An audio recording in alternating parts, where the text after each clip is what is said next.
Pemirsa, kepuasan publik terhadap kinerja Presiden Republik Indonesia Prabowo Subianto mencapai hampir 80% berdasarkan hasil survei indikator politik Indonesia. Survei yang dilaksanakan menunjukkan tingkat persetujuan yang masih tinggi terhadap kepemimpinan Presiden ke-8 Republik Indonesia. Di sini memang masih banyak yang mengatakan cukup puas, ya. Tetapi yang mengatakan sangat puas baru 13%. Ya, artinya yang betul-betul sangat puas masih belum memadai. Gitu ya. Ya, overall berada di, kalau dijumlahkan dengan cukup puas masih lumayan 79,9%, tapi masih belum cukup kuat, terutama dari basis pemilih yang mengatakan sangat puas.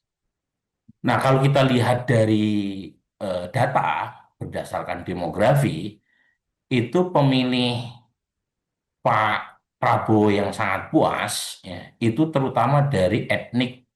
Kalau dari sisi ini dulu, dari sisi gender sedikit lebih kuat dari kalangan perempuan, ya, tetapi basis pemilih laki-laki yang puas juga cukup besar, ya, 77,9%. Dan kalau dari sisi generasi, itu tidak berubah dari profil pendukung Pak Prabowo di 2024 kemarin, yaitu Gen Z. Nah, kalau ditanya apa yang membuat mereka puas, ini terutama yang puas saja yang kita tanya, itu alasan utamanya adalah memberantas korupsi. Ya. Nah, ini relatif baru, ya.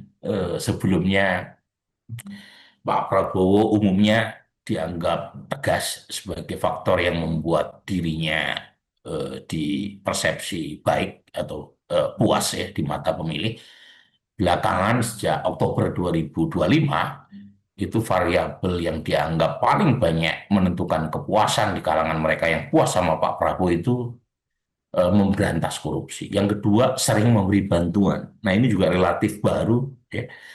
Mungkin berkaitan dengan program pasca kerusuhan Agustus, ya, 2025. Waktu itu pemerintah memberikan banyak bantuan, terutama bansos pangan dan BLT, ya.